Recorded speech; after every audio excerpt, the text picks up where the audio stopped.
You're not one of the rats scurrying about this place. Truth be told, you don't seem to belong here at all. Perhaps you shouldn't be here, eh? But in the grand scheme of things, it's none of my concern. Do you need something?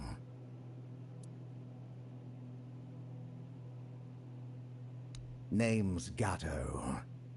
Once upon a time, I used to be a rat catcher at the court of King Sagramore. Later, fate led me to catching rats here, outside the cold walls of Sagramore's castle.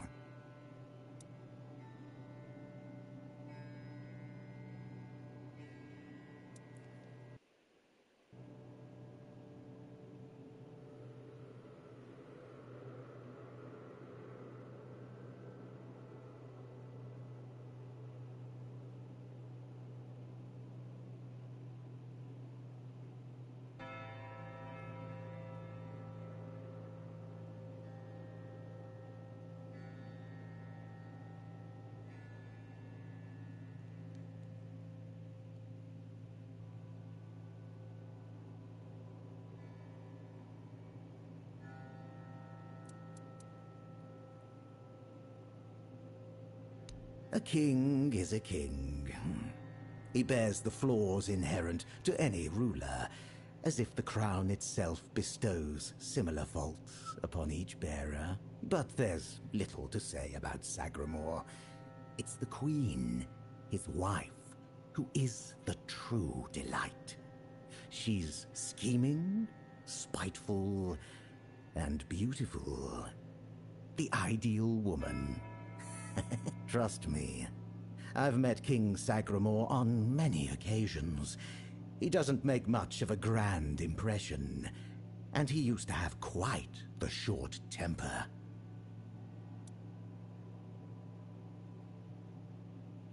Waiting for a customer.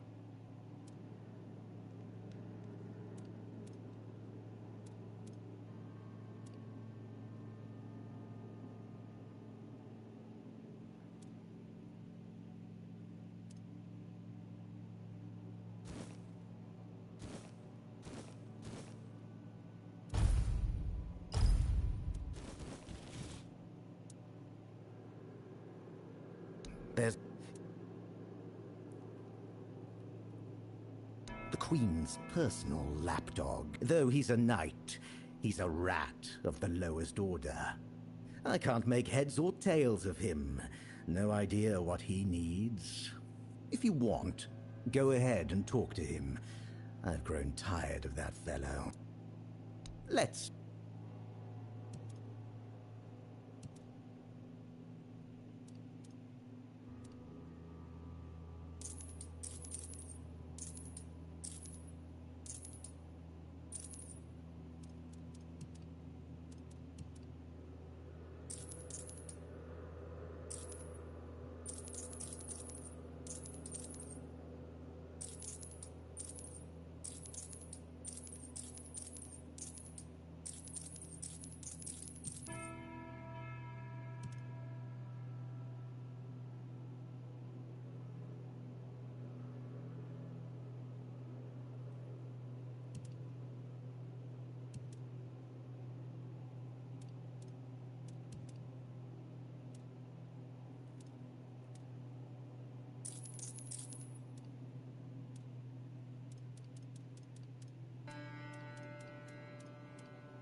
Greetings to you, strange soul.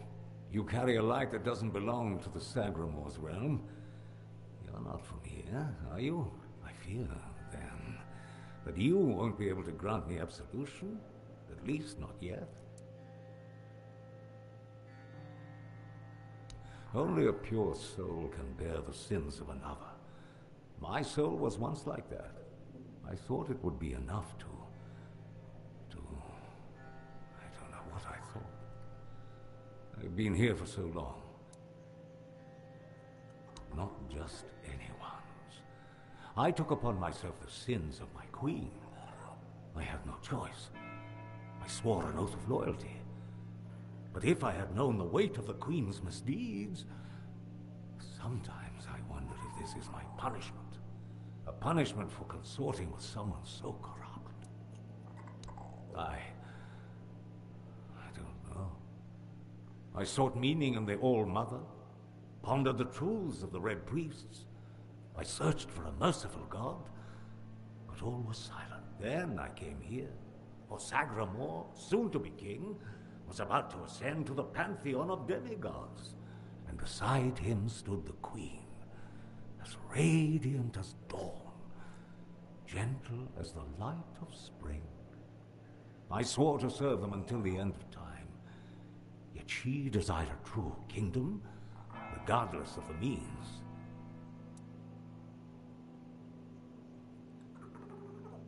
Next, there was the descent into the depths where we now find ourselves. This came to pass at the Queen's behest. How twisted and corrupted must one's soul be to desire something so dreadful, to rule alone over the world of shadows. I was stupid.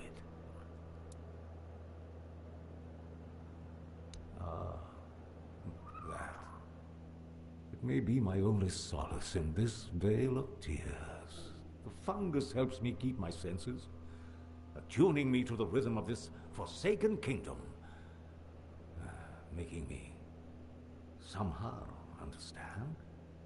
I feel the footsteps of the souls wandering above.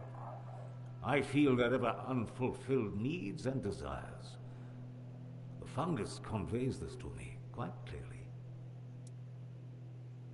Yes, and in a way, I accept the workings of this wretched place. I feel... and perhaps there is another future for this realm. Perhaps if we are all connected here, forming one single organism, it might lighten our burden? Who knows? Apparently, this is what the world looks like without gods. Everything that was meant to be born here was supposed to fulfill a beautiful mission. Instead, it became an endless wandering in the abyss. Sagramor took a wife, a woman whose power no one was aware of, much like her true intentions. And here it is, the kingdom deep in the abyss, with its abysmal king and queen.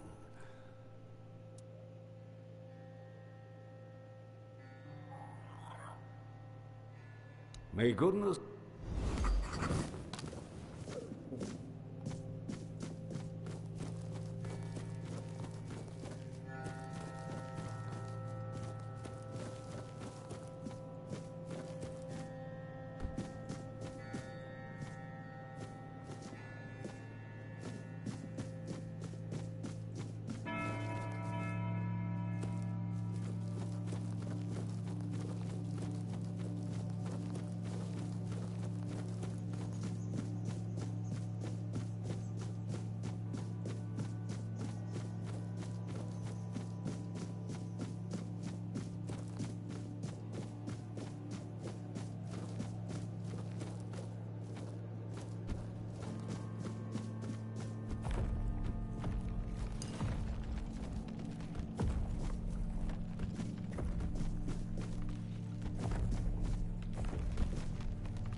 Ah, a new guest in our court.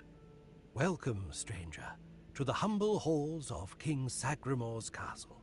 Are you here to seek an audience with the king and queen? Many are eager to see them, though most are the old regulars. I'm sure their highnesses will be pleased to see a new face. We haven't had many guests of late. Oh, no need to trouble yourself with me, my lord. I am but a simple custodian, a lowly servant of our gracious majesties. Though, if I had performed my duties better, perhaps there wouldn't be so much constant dying.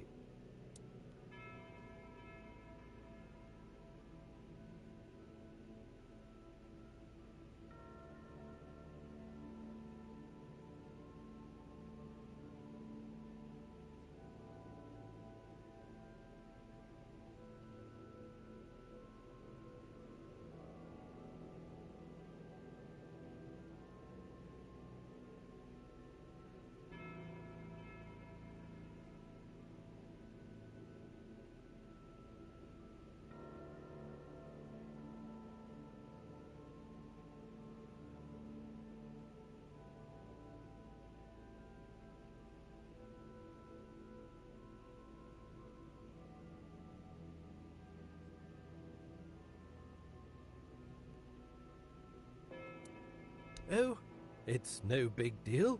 We live here in perpetual suspension. Time can't touch us, and it's all thanks to the Queen and her sisters, who decided that would be best for everyone. Well, as long as you don't sin against their majesties, then you might share my fate. Or that of Sir Stigander, who you may have encountered on your way to the castle. Loyalty, of course. Sir Stigander swore to our queen that he would remain faithfully by her side, and that he would take every sin of hers upon his shoulders. That was a very unfortunate pledge, as it later turned out. Now our brave and loyal Sir Stigander is atoning for sins that aren't his. But breaking his vows would be a sin in itself, requiring even more atonement. It's a no-win situation. But such is our fate. Well, I wanted to feel the softness of the royal bed. Yeah, no, don't look at me like that. It's not what you think. The Queen's honor is intact, at least where I'm concerned. But I happened to be in the chamber when King Sagramor appeared. He wasn't alone, and his companion wasn't the Queen. It was one of the Harpist sisters. But shush. The king didn't notice me, but the Queen caught on to my unease. She tried to force me to confess what I had seen. I think she suspected it involved one of the king's indiscretions. In the end, I was the one who paid for his sin. Oh well, it's the lot of servants to bear the burden of their lord's transgressions. Oh, I'm sure they will. But you might have to wait a bit. The king's schedule is completely full for the foreseeable future. And, before you ask, no, there's no way to speed it up. King Sagramor is very particular about treating all his subjects equally. Unless you're aiming to become the court jester, there's not much I can do to help. Though, now that I think about it, perhaps if the Queen's sisters put in a good word for you, you might just get to the front of the line. Oh, that would be Miss Clare and the midwife. Should I elaborate about the royal family in any particular order? She's the youngest of the sisters. She used to be so sweet and innocent. But now, well, I shouldn't gossip.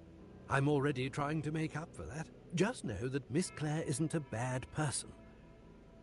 She became envious of the Queen's love for the king and ended up chasing after boars who never really returned her feeling. I don't know much more than that.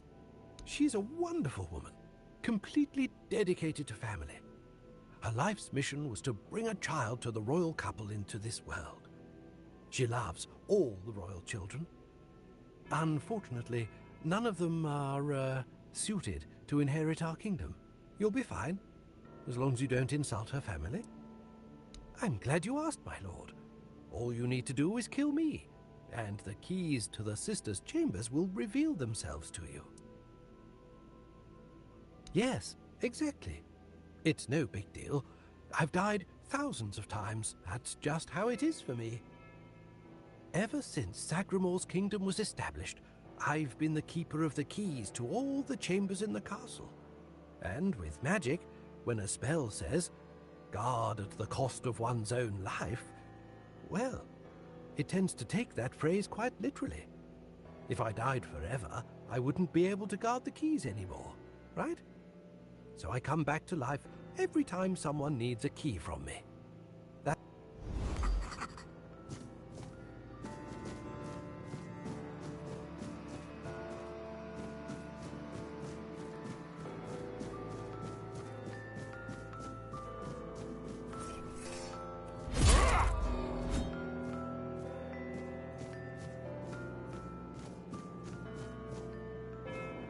Hello again.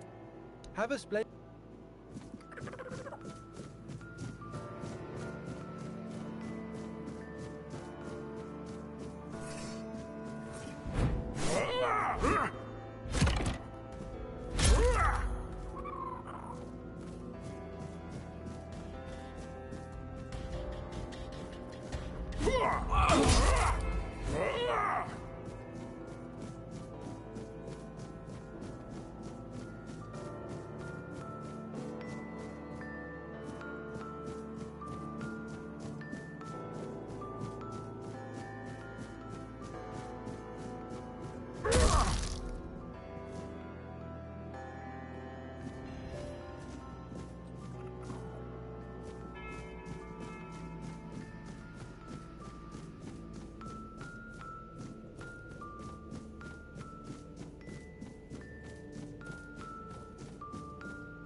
not Bors. Bors in the letters. The letters to Bors, to beloved. These, all of them, I write. Letters to beloved Bors, I write.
I write only letters to Bors, to beloved. Yours, Claire. Sister has a tablet. Once she had it. Once, sister.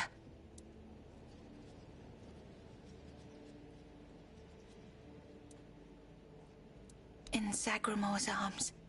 Once, me in Bor's arms. Forever. Yours, Claire.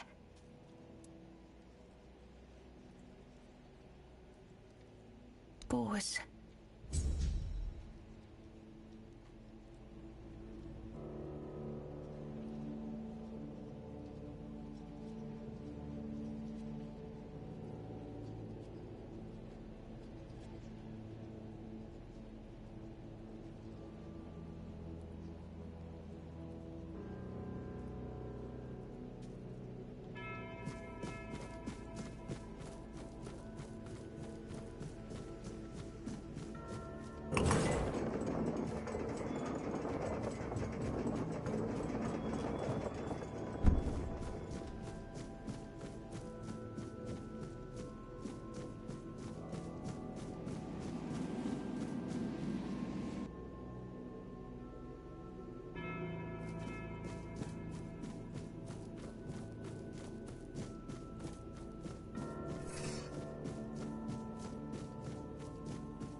Who goes there?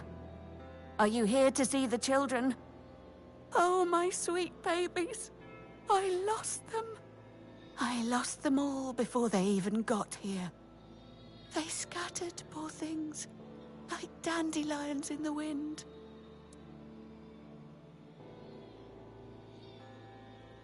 The Queen. She wants nothing to do with me. I failed her so terribly that she no longer wishes to see me.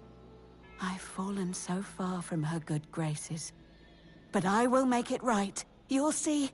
I just need the children here, safe and sound. Maybe when she sees them, even as they are, she will love them just as much as I do.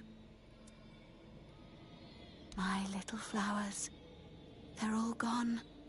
Met their grim fates within these castle walls. They die and die at the hands of those who should have loved them, or through their neglect. Poor little things. They deserved so much better. After all, they were barely more than blood on our sister's white sheets. No, no, I swear they are here. They are all here. Our little princes and princesses. They never were, and never will be. Yet they give me no rest. Last, he never left his mother's womb, yet he calls to me always. But I cannot find him. So I write. I write when he last showed himself to me, so I'd know. So I could go to him if I ever had a moment of peace. They are here because I wished for them so desperately. I hoped my sister would be happy. But you cannot force something that was never meant to be. Yet I tried, and tried, and tried. Now they haunt my dreams and waking hours, while the Queen has forgotten she ever carried them under her heart.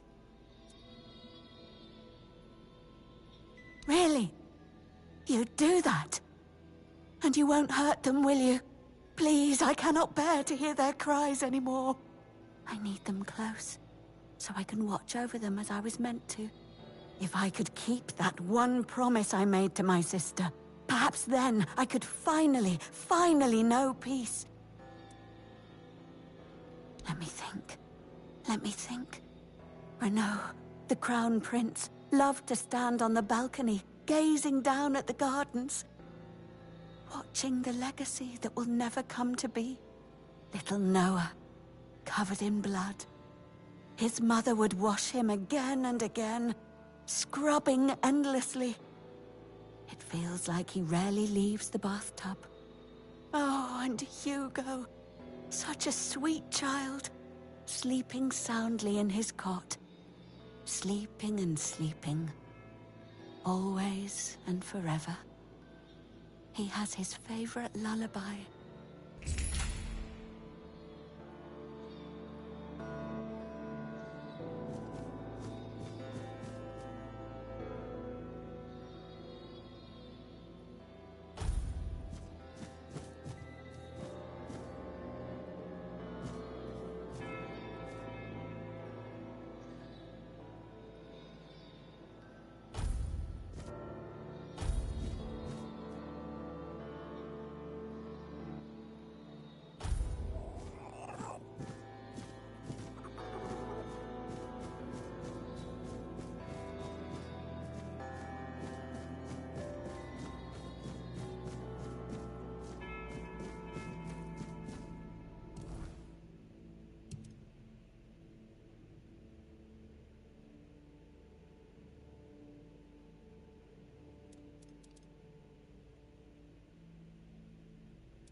She stitched them into her prayers, yet the gods unraveled them one by one. Where are they?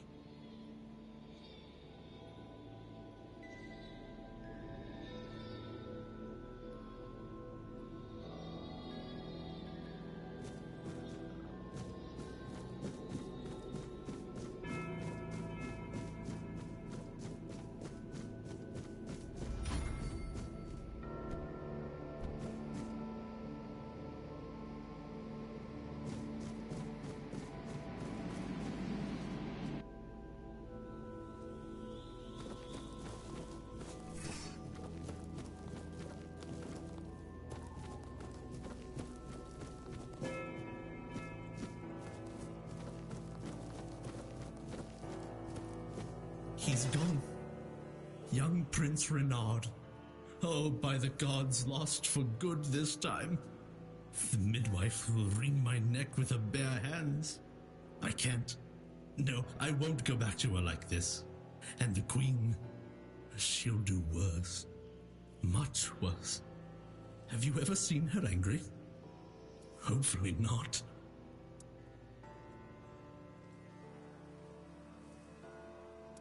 She has ways. Cruel ways. The lash is the kindest punishment among all of them. My favorite. Oh, yes, of course. Straight into the void. He stood there for a long while, just staring into the well. And then he was gone. He just stepped in like it was the most natural thing in the world.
Are you mad?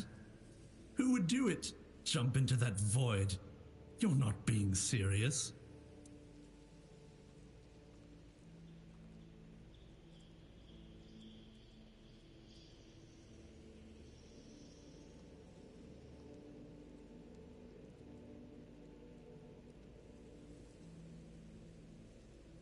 Surely you don't mean to.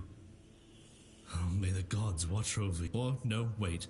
Better they don't look upon someone heading into a place like that.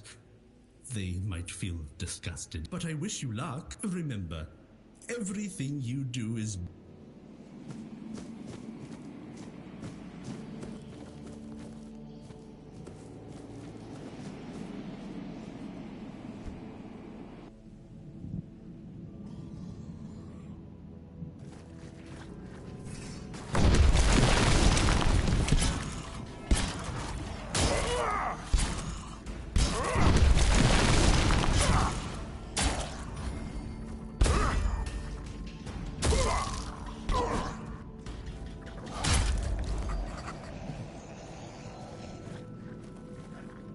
Did the midwife send you?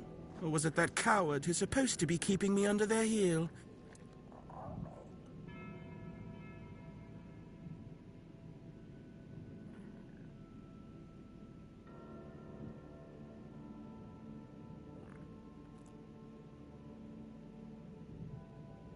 The firstborn of the king and queen. A proper little princeling. Almost grown. Though life has never tested me thanks to the comfort I was raised in, which is why I'm full of whims, why I think only of trivialities, why I'm just a gilded youth, unable to appreciate what I have. I won't bother listing every one of my vices. Don't take it personally. You're not that special. Nobody is. I just wanted you to leave me alone, but as always, everything in this house proves hopelessly useless. Any form of service, flawed and feeble. They lack competence. Next time, I'll find a deeper despair and an emptier void to hide in. Mother won't be pleased with how miserably the court servants perform their duties. She never handled disobedience well. Well then, we can skip pedagogical lectures, as I know you'll force me to return at the end. And later, I'll try to run away again. Above? What above? There's nothing there either. Here, emptiness turns into more emptiness. Nothing begins, nothing ends.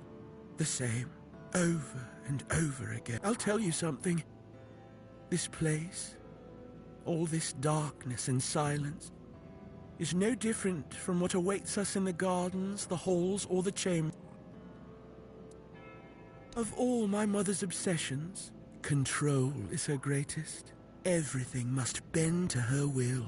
That's why I take so much pleasure in defying her. Poor father, letting her trample him like that. They say I take after him. Look closely, and you'll see all you need to know. How pitiful I must be then.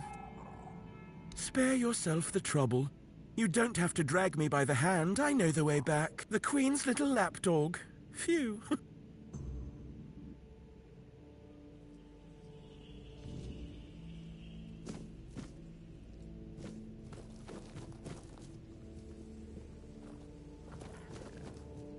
You found the young master.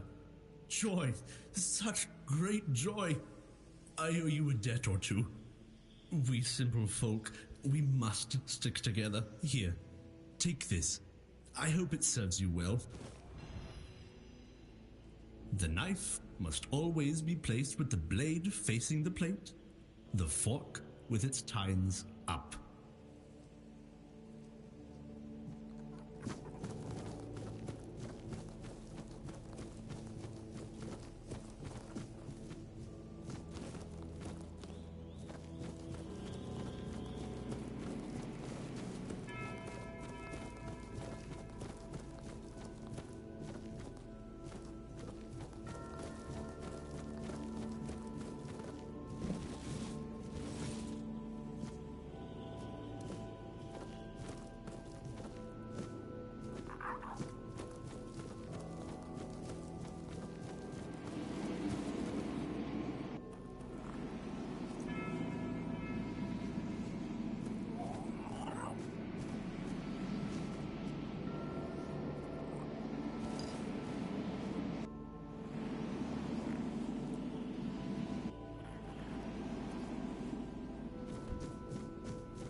Once upon a time, there lived a young maiden named Claire.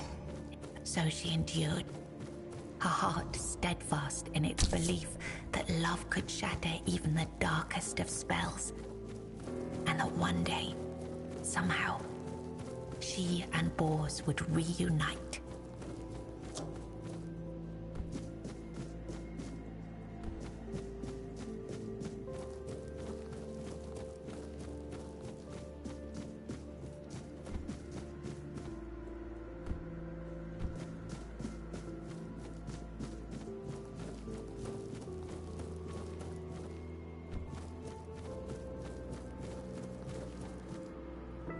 It was the height of summer when young Bors first laid eyes on the maiden of his heart.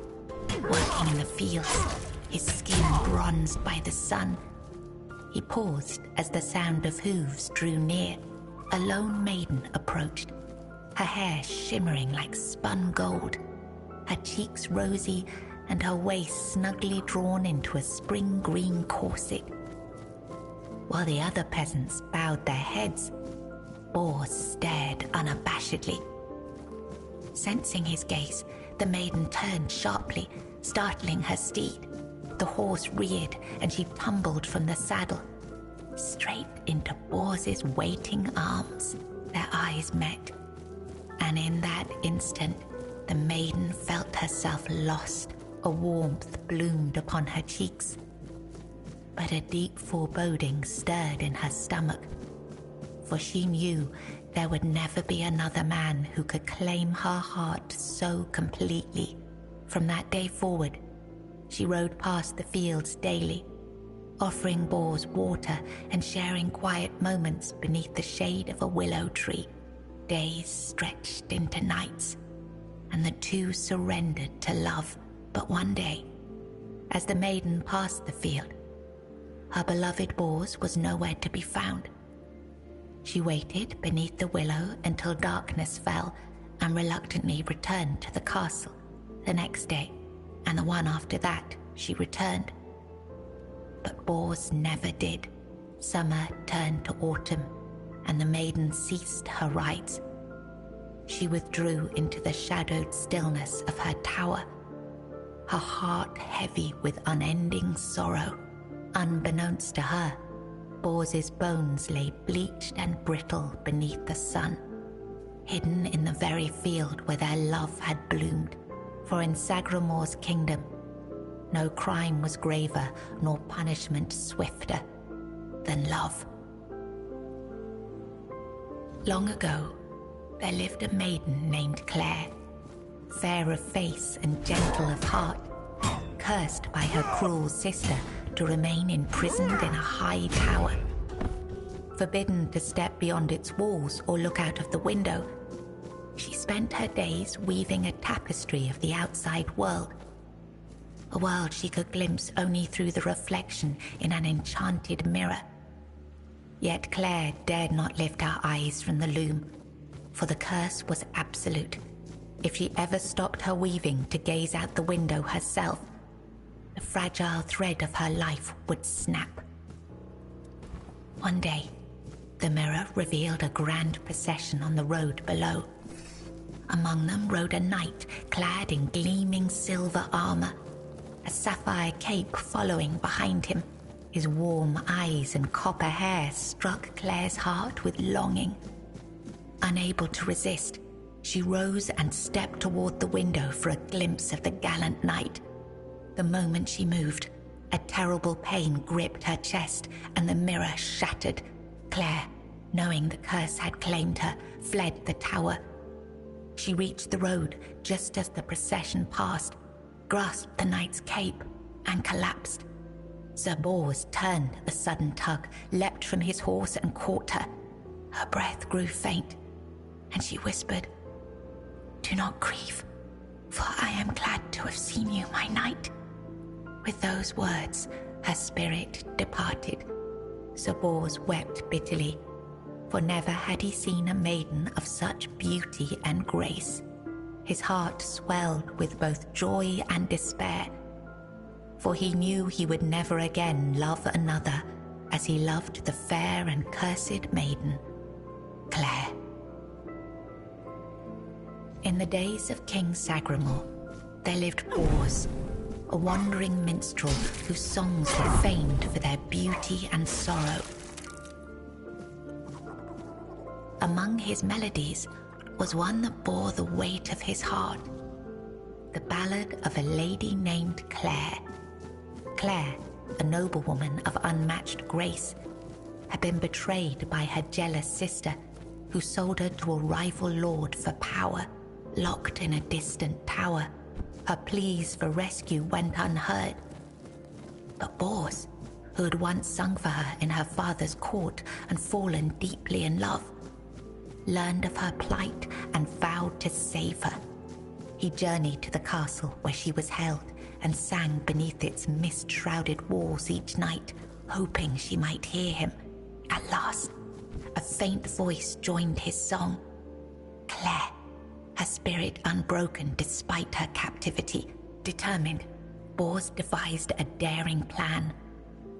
Each evening he sang in the castle hall, lulling the court into an enchanted trance. When the moment was right, he slipped away to free Claire. Together they fled through shadowed halls, hearts pounding with hope. But as they reached the forest edge, disaster struck. The alarm was raised, and the guards gave chase. Armed only with his lute, Bors faced the guards to protect Claire. In the struggle, he was struck down, his body falling beside his broken lute. Claire was dragged back to the castle, her heart forever bound to the minstrel who had died for her.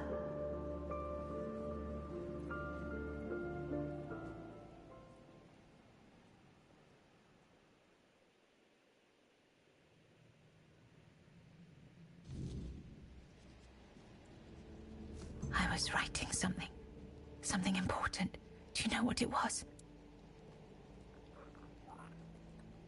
Here, you've read these notes on the stacks of paper.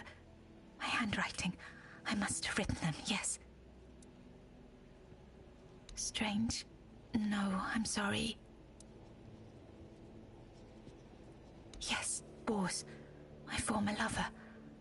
I have fond memories of him. Really? Perhaps that was true once. I longed for my own Sagramor. I craved love, true love. A beloved, not a dog. My dearest Bors, I'm sorry. My sister.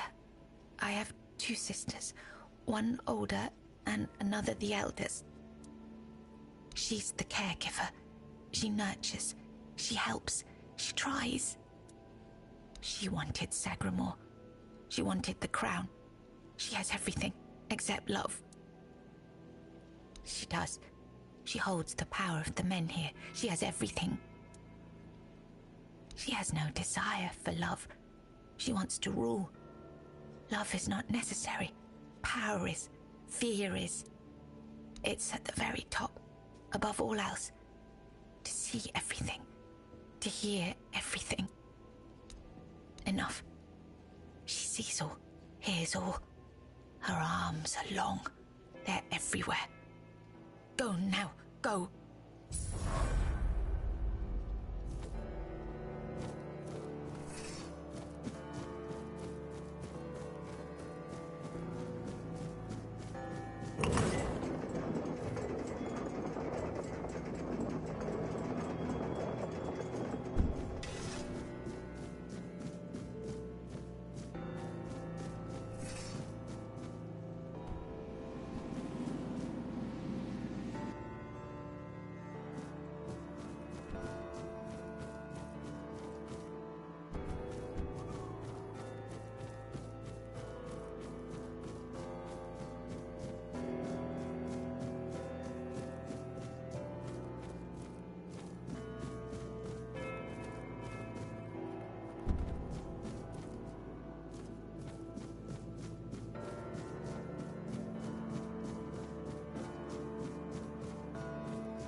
Why did you kill me?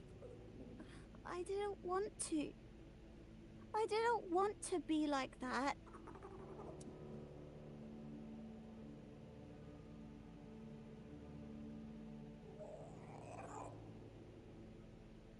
Mum, she used to call me Little Fish sometimes, when she was in a good mood.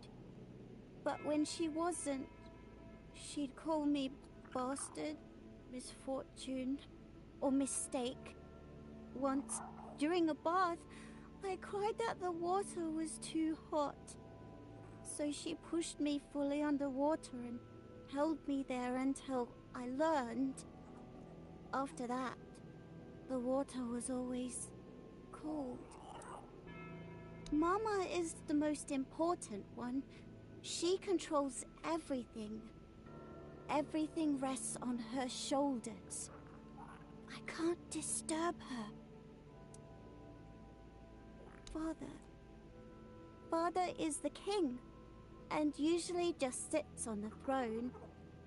Mama always said he was busy, but he just sits there. Then I was here, sitting in the water, and I never cried again.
Once again, I'm stuck listening.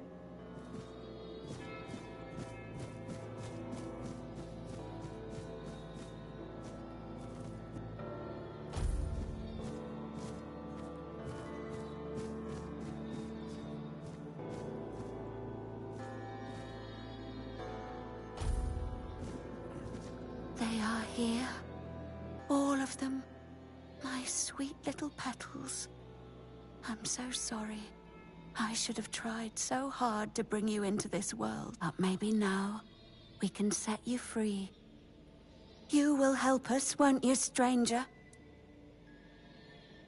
Fate has made a mockery of us all. Our deep... Take these poor little creatures. They have no place in this world, but our sister wished for them. And here, her word is the only law. My sister's reign must end. It's brought us horror upon horror, all because of her fear and obsession. She thought she could forge fate with power, but she was wrong. Fate is inevitable, and the one she claimed was never hers to begin with. Yet we are the ones who suffer the most.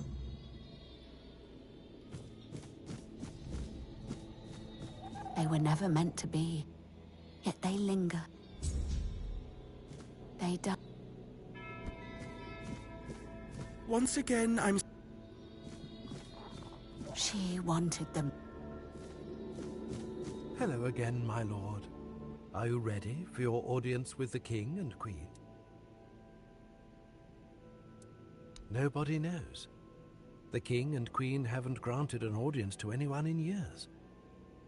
All these poor, lost souls will never get their turn. Only Stygander and I are aware of the passage of time.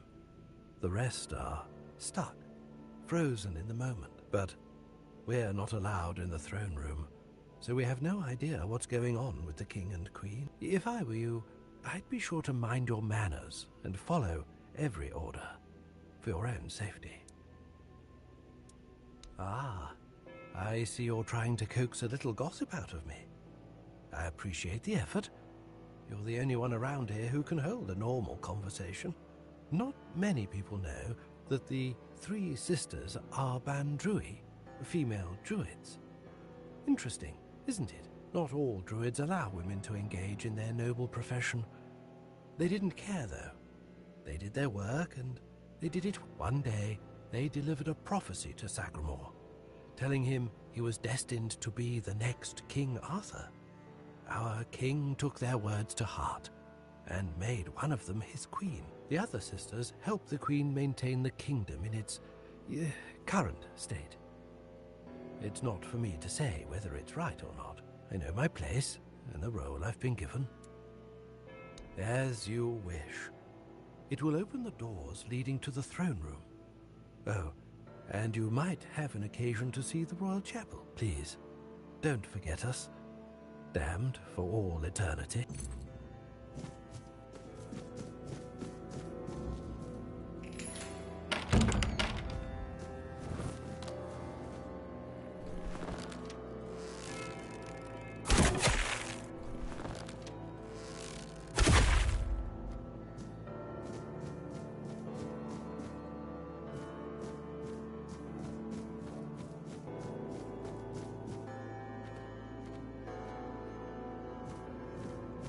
Of change. You have been noticed. I was chosen to extend you an invitation to speak. But first, you must let me show you something beautiful. The mycelium. Do you agree? I am not the one who can give you. You will learn everything during the conversation. I promise that nothing will be hidden from you. My role in all of this is insignificant. I am but a small part of a greater whole.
Splendid.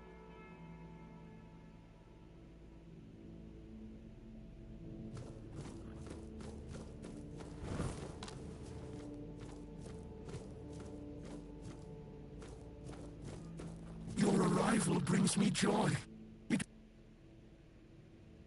The true natural order, regardless of the but I want you to the curse of this place will be lifted. However, with its disappearing, there is, however, an alternative. You will go to my home, the place that is my core, and you will take a part of me. When the time is right, you will place me within the body of the unfulfilled King Sagramor. I will take control of this place through the bodies of the royal couple. This is the only way it can be done. The king and queen are inextricably linked to the origin, the present, and the potential future of this place. They must have a part in this. My growth will be slow, but eventually I will encompass every... I cannot force this decision upon you, but after you complete your task, this place will die with all its inhabitants. So then, what is your choice? There will be no other opportunity for this conversation. Ah, the faithful penitent. We were fortunate to cross paths. He found peace and was able to partially...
Wonderful. When the moment comes, plant us, thank you.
So cruelly.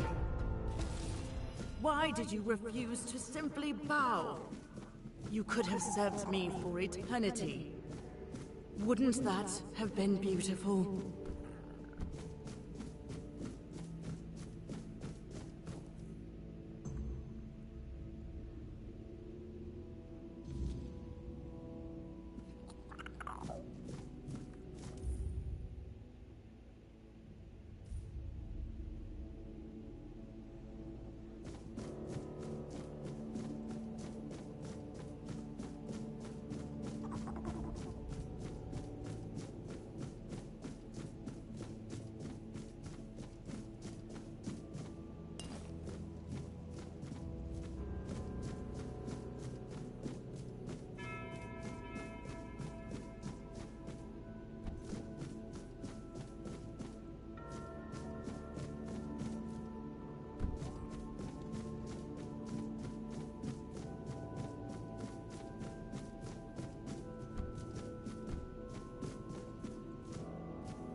That's all I could do for you, kindly.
They were never meant to be.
eternity straight into another.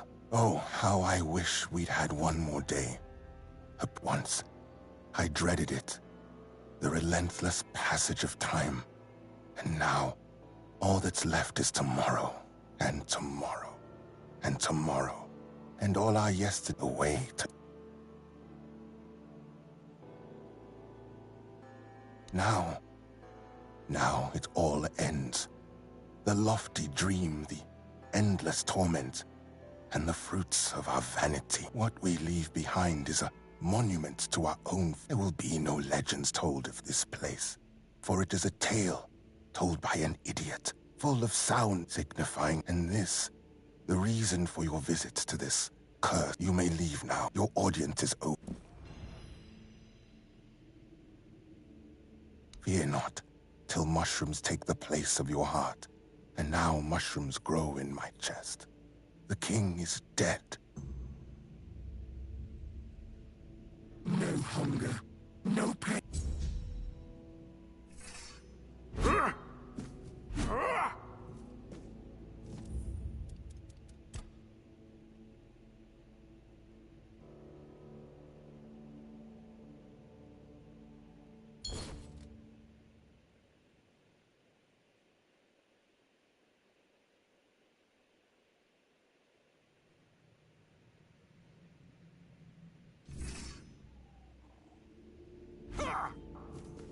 Gone. Oh, how I once and all the way. Now what I will full of sickness, and this the reason you made your all.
knife must always be placed